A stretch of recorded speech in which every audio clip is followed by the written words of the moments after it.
Assalamualaikum warahmatullahi wabarakatuh. Kali ini di pertemuan kelima, yaitu masih lanjutan tentang Pancasila sebagai dasar negara. Untuk itu, saya akan menjelaskan melalui PowerPoint berikut ini.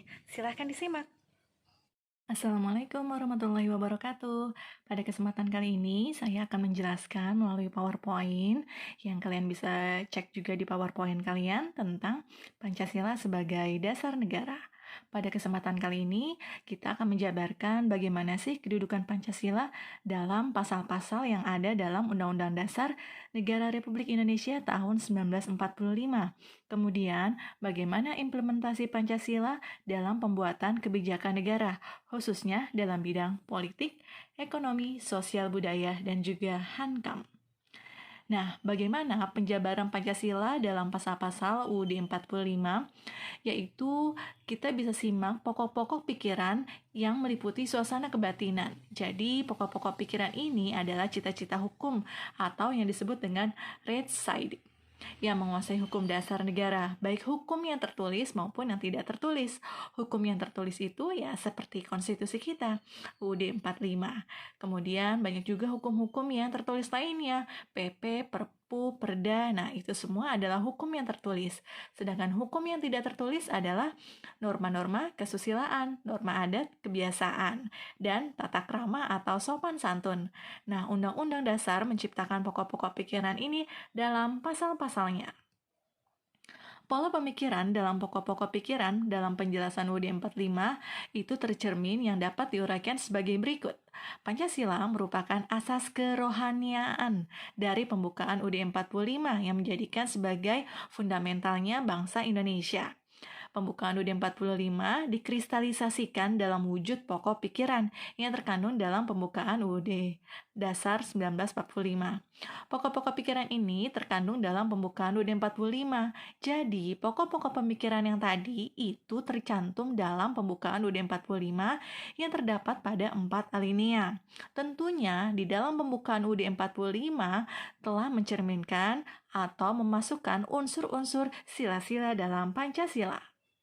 Nah, adapun nilai instrumental dari Pancasila sebagai nilai dasar adalah kedudukan pasal-pasal yang berbeda dengan kedudukan Pancasila dalam UUD 45.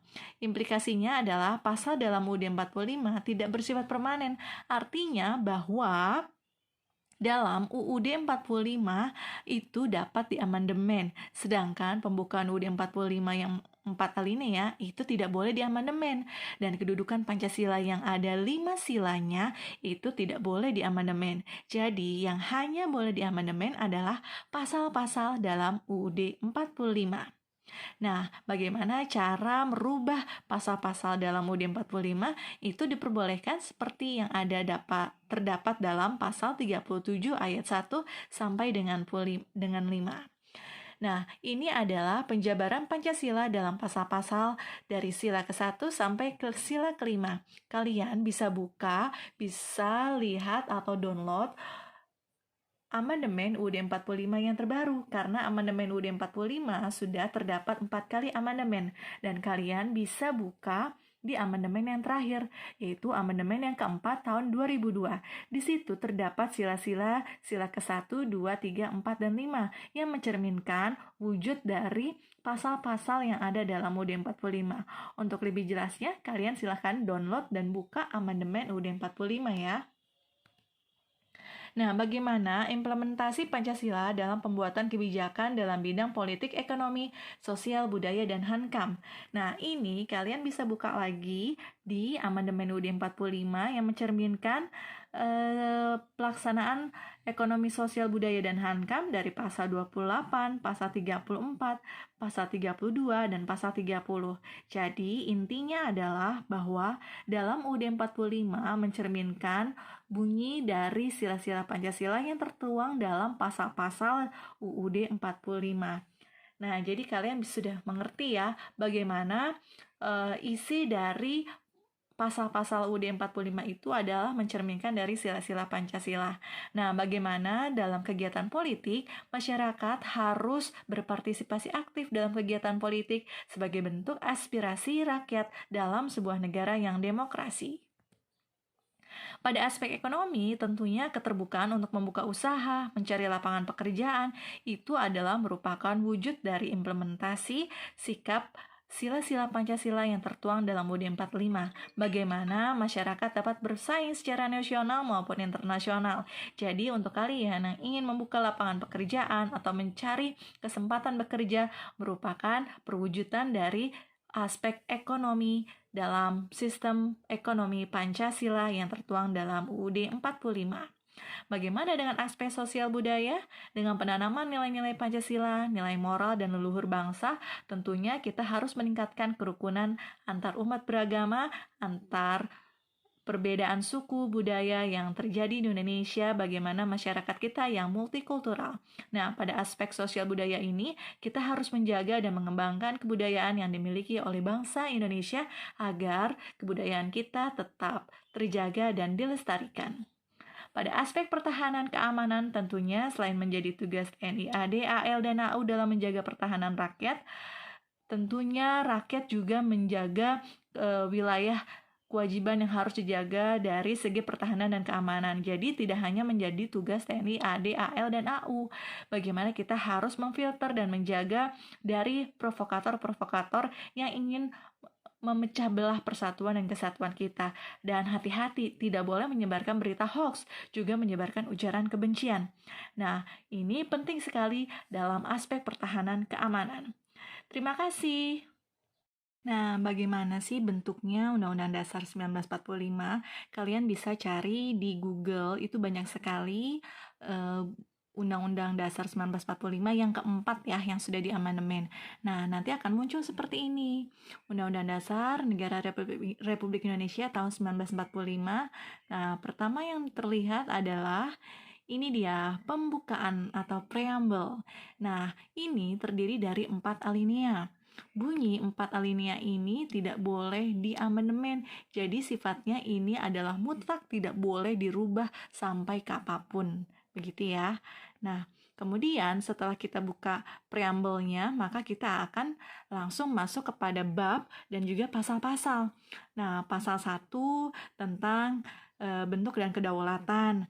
Nah, di sini ada tanda bintang-bintang. Artinya adalah tanda bintang ketiga itu artinya adalah bahwa bunyi pasal 1 ayat 2 ini diamandemen pada amandemen yang ketiga, yaitu pada tahun 2001. Artinya seperti itu. Nah, jadi ini adalah contoh dari bunyi yang ada dalam pasal-pasal. Nah, sekarang kita lihat ada bentuk kedaulatan, ada tentang MPR, kemudian ada tentang kekuasaan pemerintah. Nah, kemudian ada juga bagaimana calon presiden dan wakil presiden itu syarat-syaratnya seperti apa. Nah, ini ada di pasal 6 dalam UUD 45. Seperti itu. Nah, ini adalah yang disebut dengan pasal-pasal yang tercantum dalam UUD 45. Jadi ini banyak sekali, sampai ada 37 pasal. Nah, bagaimana kalau presiden mangkat, berhenti, diberhentikan, atau tidak dapat melakukan kewajibannya dalam masa jabatannya, maka ia digantikan oleh wakil presiden sampai habis masa jabatannya.